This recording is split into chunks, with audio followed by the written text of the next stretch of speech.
We are delighted to be joined by the founder of Christianity Explored, popular author and evangelist Rico Tice. Thanks so much for joining us, Rico.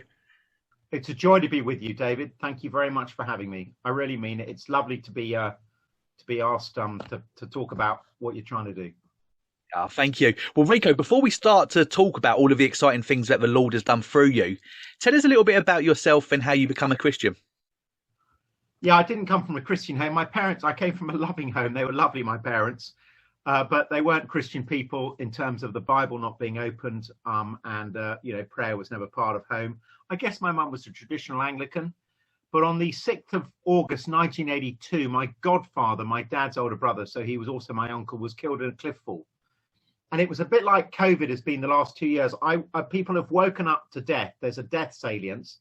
And David, I woke up to the fact I would die. So the Lord really used that I realized suddenly life was fragile. I wouldn't be here for long. What is the point of it? All those things a 15-year-old might think. And then wonderfully, there was a man called Christopher Ash, who was a maths teacher at my school.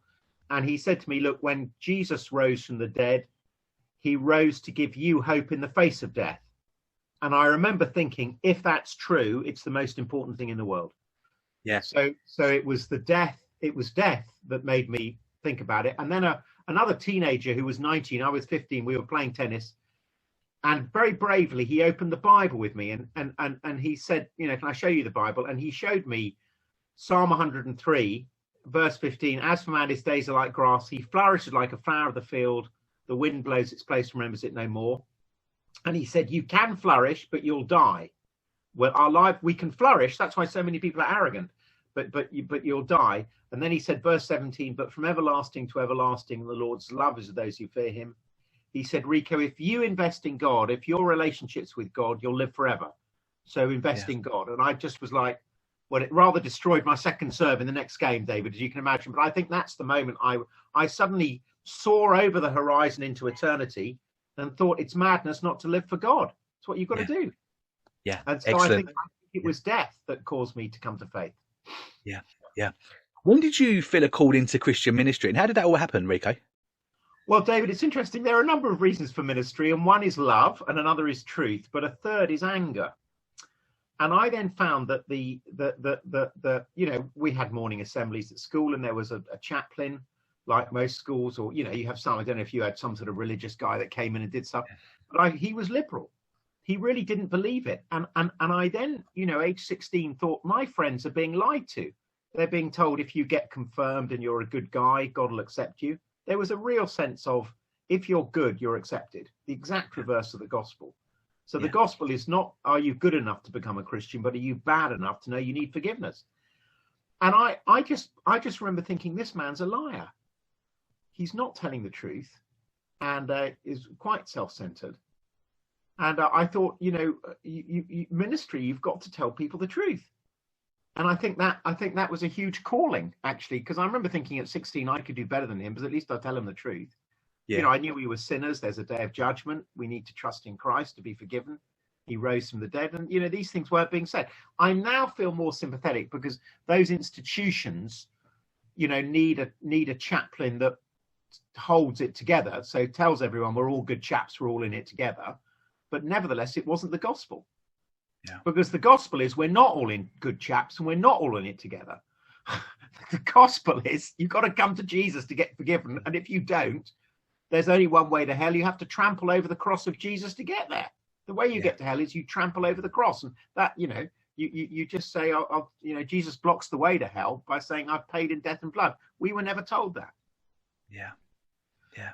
Yeah. And how did you, what was the next step for you? I'm an angry man. It's terrible, isn't it? So, you've got me on here, but, I want to say, terrible.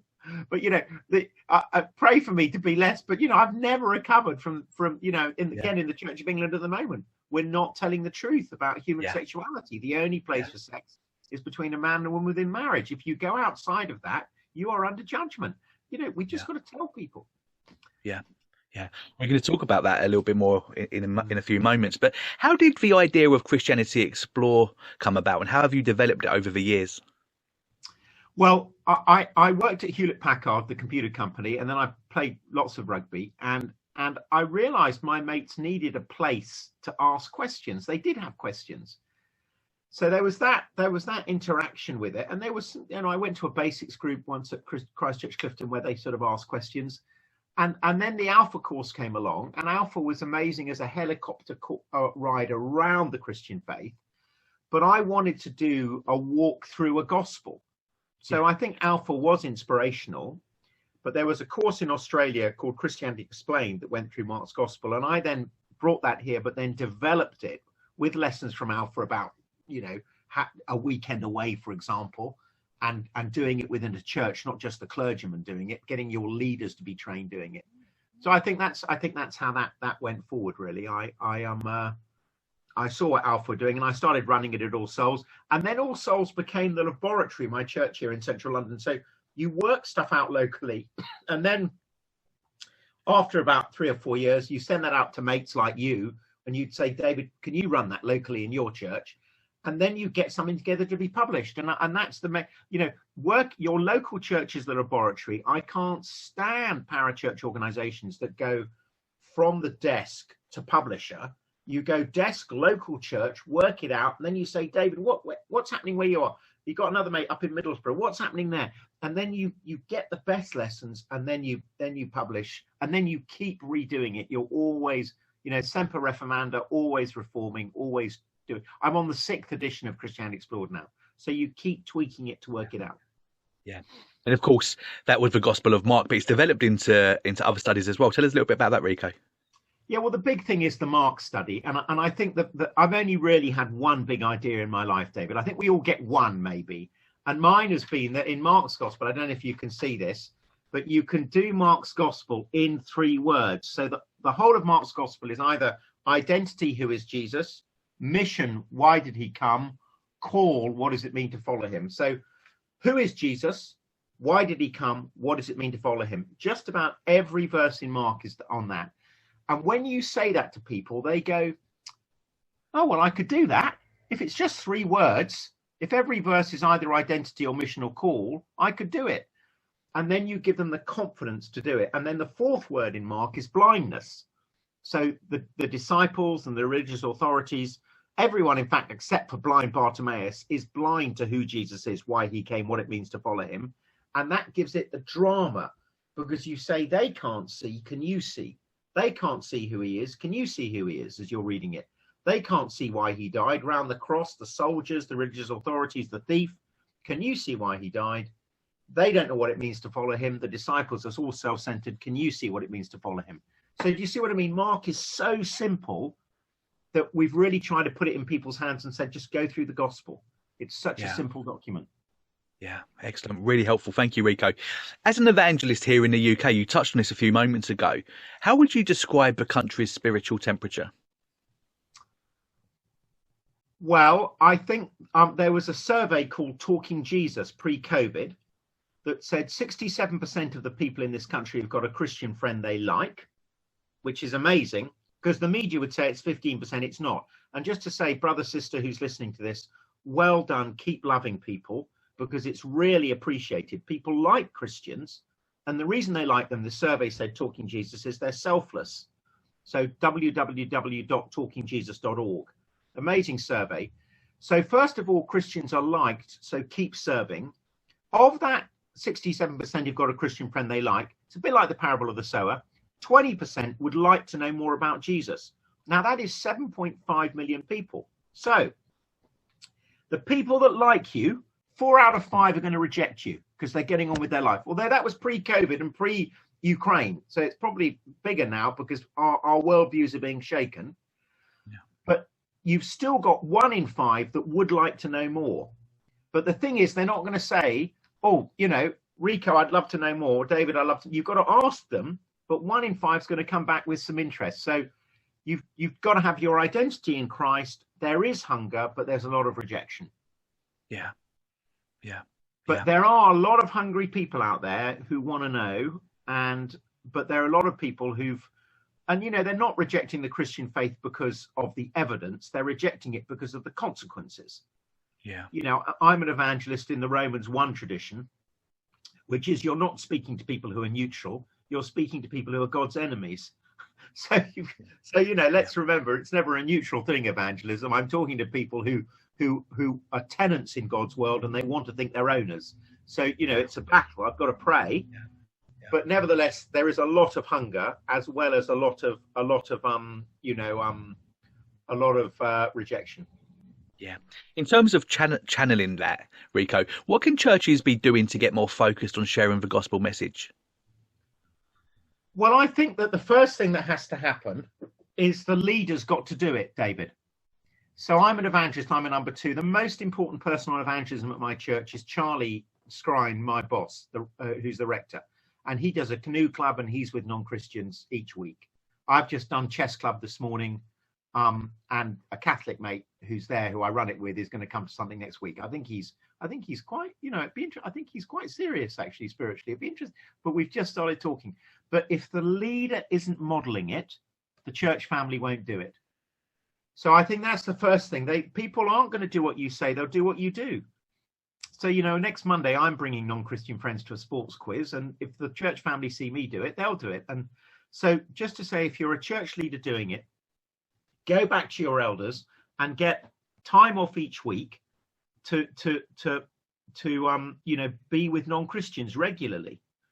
I think that's just huge. And therefore Acts 6 verses 1 to 4, where they delegated the work of tables to do, you know, teach the word and pray, is critical. So I don't know, there are lots of things I could say on that, David. We could talk again, but if you're a leader, a house group leader, you must model it. And the way you model it is by being regularly with non-Christians. So this morning, 8 a.m. every Thursday morning, I'm at chess club. And then I build relationships with them, with the other kids' parents, and invite them along to stuff. I trust God to sovereignly be calling people, but I'm doing something every week with non-Christians on their terms, not mine. And then I've got people to invite to stuff. Yeah. And I think if the leader hasn't got people to invite, the church family just don't think it's important. Yeah. You mentioned that this is your role within the church, Rico. How do you avoid the rest of the church family seeing this as something that they can outsource to you, that this is your job, Rico, you're paid to do this, and therefore they don't need to actively get involved? Oh, brother, that's a great question. And of course, the job of the evangelist, this is the key, is to equip God's people for works of service. It's not just to do it myself, although I must model it. It's Ephesians 4, 10 and 11 to equip them to do it. And I think, therefore, the way I avoid it is I have 2 strategies at All Souls. One is come and hear. So the church family are trying to bring friends, and we run our Christianity Explored or our Hope Explored or our Life Explored courses. We run these courses. But the second is go and tell. We've just had the house groups do 4 weeks of this, where we try and equip them with what to go and tell with. Now, they then need courage. But for example, this is what we're all wearing at the moment. This is from Agape. And here are 4 icons called the 4. I don't know if you can see it. God loves the world. He's made it. Sin has broken the world, so we're separated from God. Jesus died so that we can come back into relationship with God. And what do you think of that? What do you think of what Jesus has done? It's a very simple gospel. So the first way I avoid it, David, is I'm always training people to do it. I think people need training. In terms of Christmas, Easter, and the courses, I'm giving them opportunities to bring friends. And I'm looking for passionate advocates in the church family who I'm interviewing about their evangelism. I've got a prayer meeting tonight. But yeah, so I just keep saying my job is to equip you to do it. It's not just to do it myself. Yeah. So, you know, I think it's making sure everyone understands the role of the evangelist, which means, of course, brother, I have much more conflict in the church family with Christians than with non-Christians outside. You know, because it's saying to the Christians, we must all be doing it. Yeah. Rico, I know you sometimes spend weekends teaching this, but how would you boil down some of that training that you're doing in terms of what would you feel are some of the really good nuggets for some takeaways for people listening? If there are people listening that want to get started in evangelism. Okay, I think there are 3 great truths you have to have in place to give you confidence in evangelism. So, if you're taking notes, confidence. People have to have the confidence to do it. And here are the 3 things about God I'm always saying. Number 1, God is sovereign. So Acts 17, verses 24 to 28. He is the sovereign God. And in that passage in Acts 17, what we see is that we see how God is described. And the Bible tells us we must think of God as he tells us to think of him. So the God who made the world and everything in it is the Lord of heaven and earth and doesn't live in temples built by human hands. That's verse 24. So God made the world. Verse 25, he's not served by human hands as if he needed anything. He himself gives everyone life and breath and everything else. That's 26. He's the sustainer. So he's the creator. He's the sustainer. Verse 26, from one man he made all the nations. They should inhabit the whole earth. And he marked out their appointed times in history and the boundaries of their lands. So God here is the creator, sustainer, and ruler. He decides, verse 26, how long I live and where I live. Okay, what then is God's aim for the world? Verse 27, God did this so they would seek him and perhaps reach out for him and find him, though he's not far from each one of us. God made the world. He sustains it and rules it. He decides where you and I live in order that people meet his son, Jesus. Now, if you believe that, it means that when I met my neighbor on the way out to chess club this morning and said hello to him, that is a divine appointment. It's also that neighbor lives in number 6. Now, the other day, because I believe this, I said, mate, what do you think about Ukraine? I've only just moved into this block. And he looks at me and he said, Putin is mad. And then he said, we've got to pray. Well, that's amazing. Now, I've got to have a chat with him about prayer. But I believe the sovereign Lord has put me here to reach him, just like the guy James in the chess club. So he's organized that. And because I think that's what's going on in history, it gives me confidence. Yeah. So number one, God is sovereign. He's put you where you are. Look around. He's also put them where they are to meet Jesus. So my neighbor, he's not in London to work for BP, which is what he thinks. He's here in London to meet me. That's why he's in London. And I believe that. And that gives me 3 things: confidence, energy, and optimism, because I think everything's a divine appointment. So David, that's absolutely key. Second thing that's absolutely key is power. When I speak to him, if it's just my words, I'm in trouble. But 2 Corinthians 4 verse 5 says, we preach Christ. And verse 6 says, as you'll know, for God who said, let light shine out of darkness, made his light shine in our hearts to give us the light of the knowledge of God's glory in the face of Christ. As I speak of Jesus, God does the miracle and opens their eyes to see who Jesus is. So when my godfather died, I was regenerated inside as God said to me, well, Rico, what are you going to do about death? And then when the maths teacher said, Jesus will get you through death, I was regenerated inside like, yes, I've got to come to Jesus. So the power, and it says, for God who said, let light shine out of darkness in 2 Corinthians 4 verse 6. So the God who Genesis 1 created the world recreates my heart as we speak of Jesus. So number 1, there's sovereignty. Number 2, there's power. As we preach Christ, God opens blind eyes. That's why we're Christian. God's done a miracle.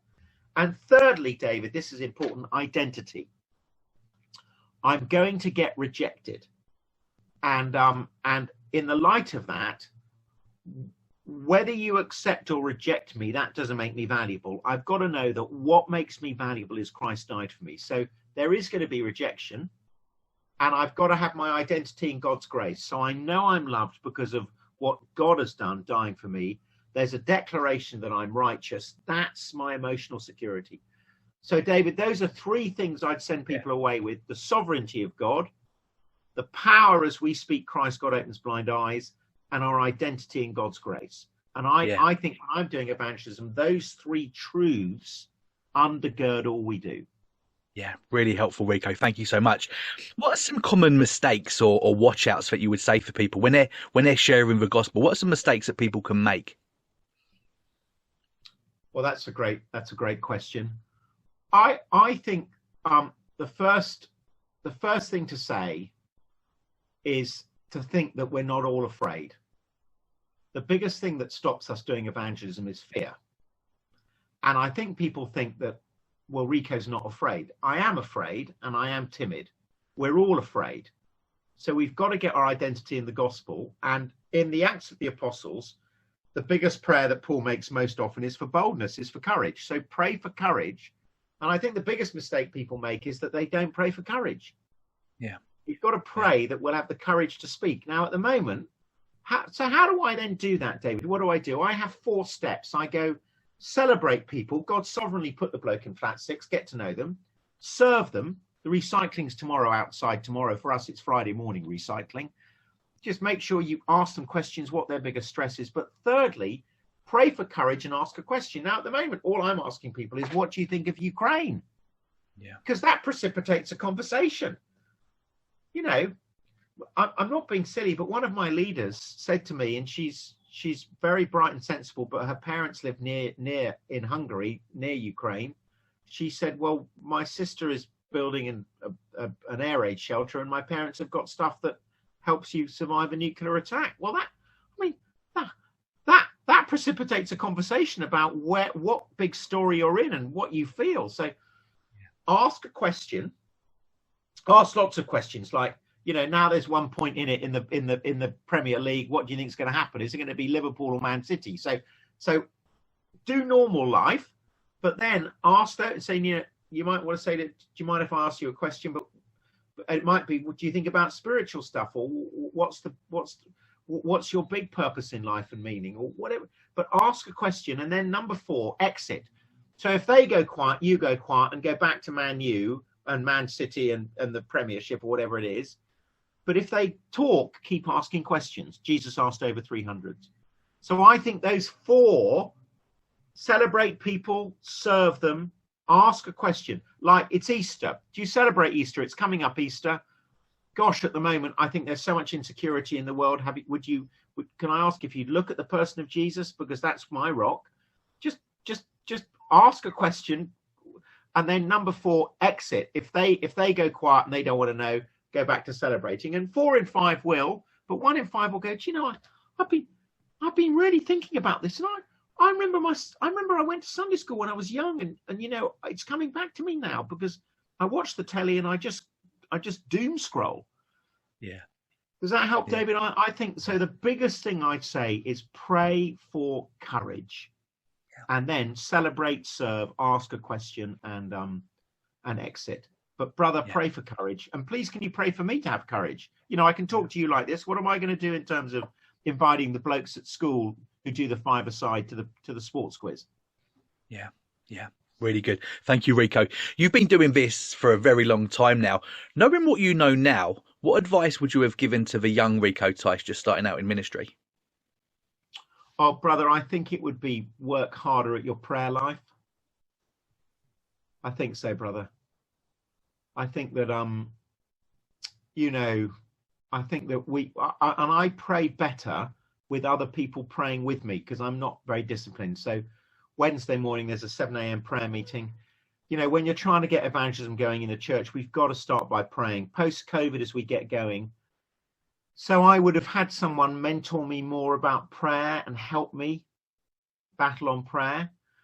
I think the other thing is, I mean, I got converted out of my own depravity a bit. I kept a diary and worked out that there was so much self-centeredness. But I think that with younger leaders, I would say to them, we've got to root the sin out. People like Ravi Zacharias, who've shamed us, or Jonathan Fletcher or others.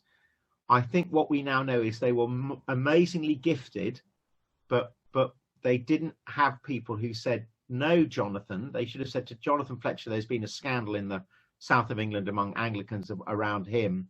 And, you know, he was beating some men in the congregation, and there was a sort of, you know, it was desperate, really. And I think that, you know, but he was wonderfully gifted, and that it should have been spotted by older men early, and they should have said, no, you're not going on into ministry unless we really sort this out. So those 2 things, I think, prayer and godliness, and let's have the courage to really take on and root out sin in the younger men rather than it just grows. So yeah. Ravi Zacharias, you know, what we now know is that, you know, he would say to the women that he was meeting and, you know, having sex with or asking for massages in totally inappropriately, he'd say, if you did as much for God as I did, you'd understand why I need to do this. And God does too. I'm so special to God that he needs this. And of course, Ravi wasn't part of a church. So these basic lessons that weren't in place early. So I think it's the basic lessons in prayer early, and then in place early, and then prayer. Yeah. And on a similar theme, Rico, there's going to be people listening that are really busy with their careers and maybe serving in the church with any spare time that they have. As someone yourself that is very busy and wearing a lot of different hats, how do you safeguard your own personal time with the Lord, and how do you avoid burnout? Oh, brother, I think you do what you think is important. You know, it's very interesting with the Six Nations rugby, David. It's very interesting, but I seem to make time to watch the games every year, and I'm very busy. Yeah. So, my brother, what I'd say is, the first thing is we've got to get the Bible open in the morning. And if there was one thing I'd say to them all, even in the midst of Ukraine, what I'd say is we've got to make sure that we do Bible before tech. Get your Bible out, and before you turn on the tech and the phone, listen to the Lord. And I think that is absolutely massive. It's Bible before tech. And I think it's therefore what time you get to bed. So if you see me up after 11, you know I've made a decision not to pray the next day, because I need a certain amount of sleep. And so you've got to say, Rico, you're up after 11. I see you've decided not to pray, and I'll be cross with you, David, but you'll be right. Yeah. So I think it's just those basic battles, and then after a bit, you work out what your capacity is. And you know, I'm dyslexic. I got a third at university. I can't do what my boss Charlie can do. I don't have his capacity. Certainly John Stott, I wasn't close remotely to what he could do. So you work out what your own levels are, and then make sure there's room for your spiritual life. Yeah. That's really helpful, Rico. It's hard to believe, isn't it, that, you know, just over 2 years ago, hardly any of us knew what Zoom was. And then suddenly a lot of churches have now embraced it. It's become a way of life. How important has it been for you as an evangelist to embrace online, and what sort of benefits have you seen from it? Well, what's amazing is us talking now, brother. I'm not sure that, I mean, we've got a mission next week. I don't think I'd have had time to come and see you, but it's just lovely to do this in this way. Now, what's most interesting is I've been reading, there was a guy that came to Christianity Hope Explored. We've done a 3-week course called Hope Explored because we found 7 weeks is too long when people start. So we get them on a little 3-weeker post Christmas and Easter and say, come for 3 weeks and look at hope. And we found a big take up on that. Anyway, this guy last Easter came to week 1.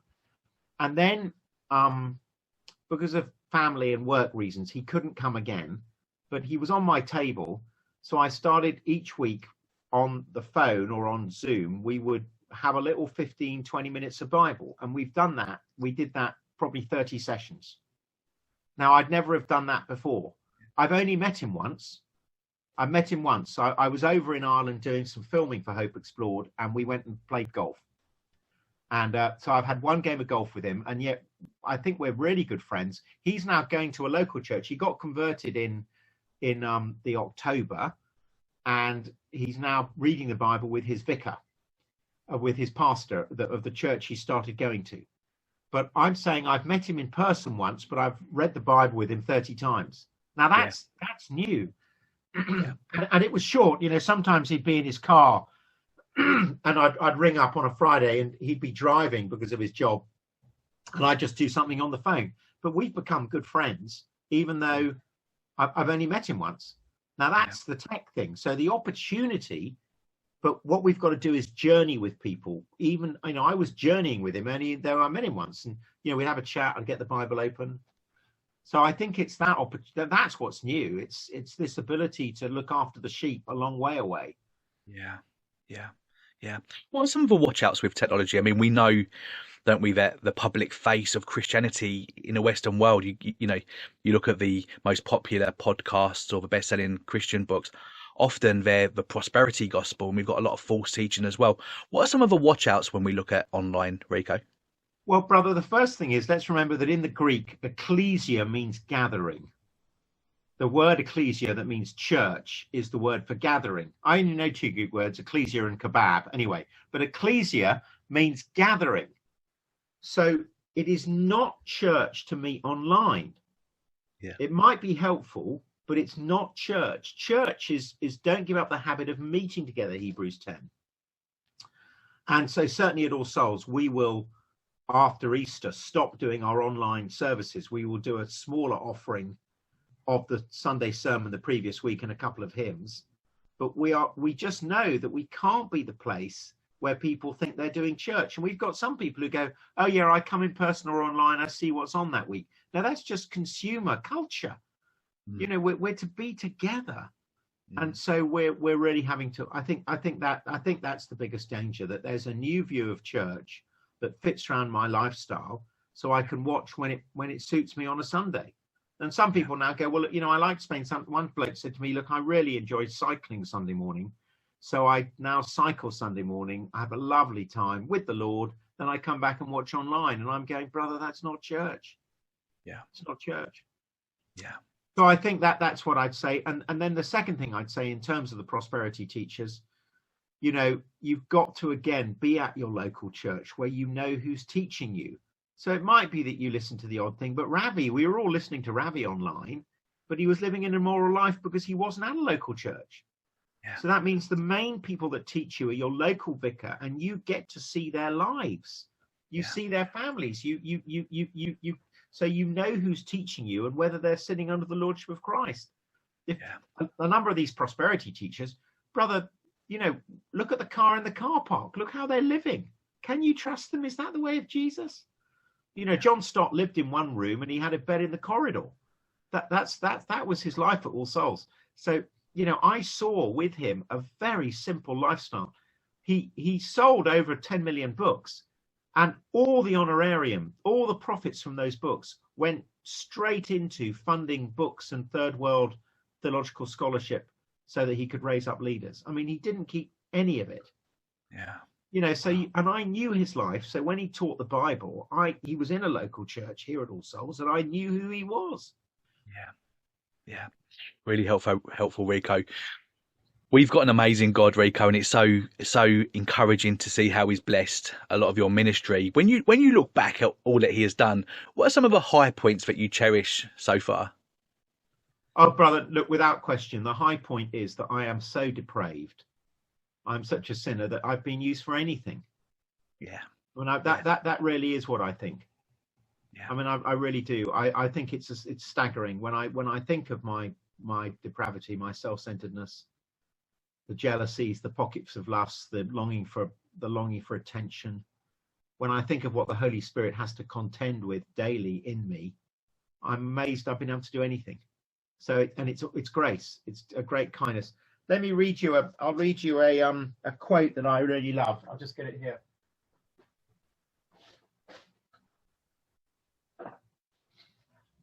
Sorry, it was on my bookshelf, but this is a quote that I find. It was by a guy called he was a bishop, and he said it in the 1950s to men who were heading into ministry.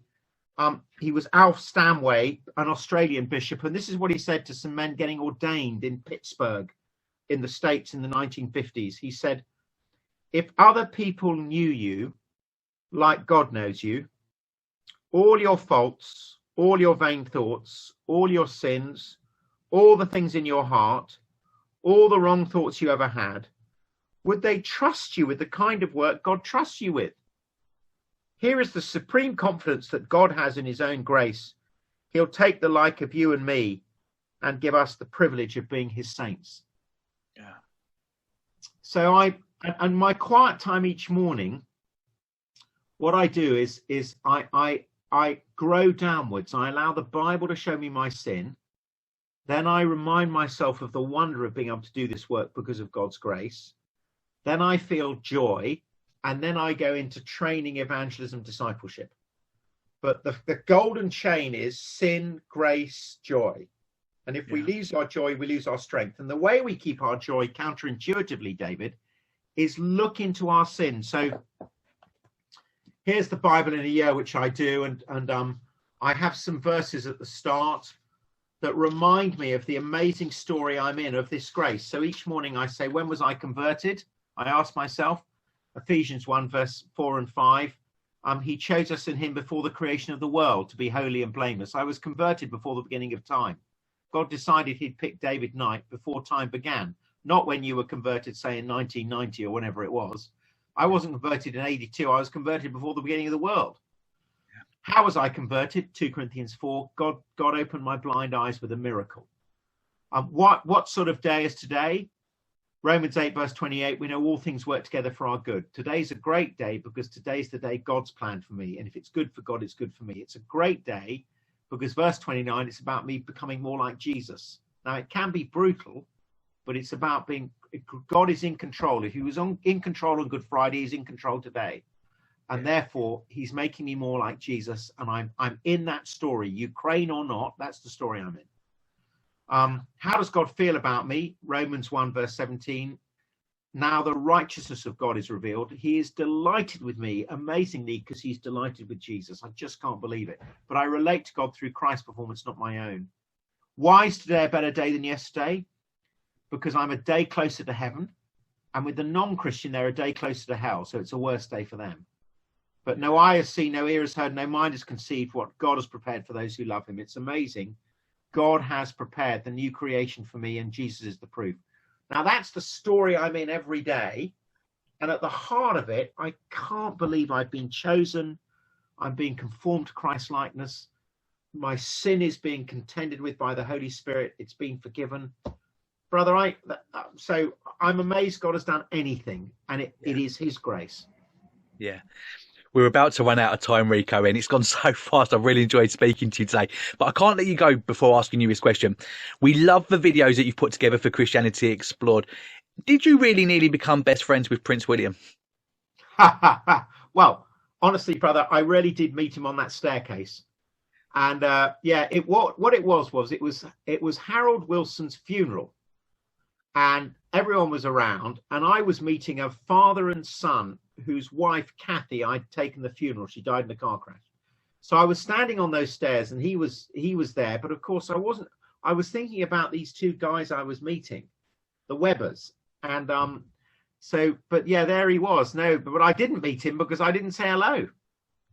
Yeah, I just sat there. But then someone came around the corner and said, William, we're at the back. And off he went. I mean, he's much bigger than you think he is, actually. He's quite a bit. I could have taken him, but he's a big guy. Yeah, so there you have. It is like that's what I use for Christianity Explored, actually. Here, I don't know if you can see that. The two-faced lady, the young lady and the old lady. I could see William, but I could see a handsome guy with thinning hair, broad-shouldered. I couldn't see my future king. Can you see who Jesus is? Yeah. Really good. We've mentioned the word gospel a few times in our conversation today. If someone listening was unfamiliar with what that was, just take a couple of moments just to share that with them right now, Rico. Yeah, absolutely. My friend, as you listen, thank you for listening. God has made the world. We think he's made you. So you're not here by accident. You've been made by God, and he cherishes you. But we've turned away from God. We've not lived as we should. And one day God's going to say, mate, do you know me? And have you had your sin forgiven? Now, if that was the gospel, we'd be left just under God's judgment. But amazingly, God sent Jesus to die so that we could be forgiven. So the cross isn't just a Galilean carpenter dying. He's dying for you in his place. And to prove this is all true, that his death on the cross worked, well, he rose from the dead. And his resurrection shows that sin has been paid for and life after death is possible. So the question is, what will you do? Will you admit your wrongdoing, believe Christ died for you, and repent of your wrongdoing, of your sin, and come to him? Or are you going to go on with a crown on your own head saying, well, I'll be God? And please, honestly, particularly with Ukraine and the fragility of life, come to Jesus, the Good Shepherd, and trust him to forgive you, believe he died on the cross, and trust him to lead you. Yeah, thank you, Rico. Finally, what is the best way for people to be able to keep in touch with you? Oh, I think if you can just look up christianityexplored.org and see the website. Hope Explored, particularly this new little short course, 3 weeks, Christian Hope. It's very timely. We've had loads of churches pick it up. So look at Hope Explored and see if you can run that. Excellent. Well, we're going to make sure that the links to that is in the description below wherever you're watching this. Rico, thanks again for your time. I've really enjoyed speaking to you this morning. Brother, it was a privilege to be with you. And for those who listen again, thank you. I'm humbled that you should listen.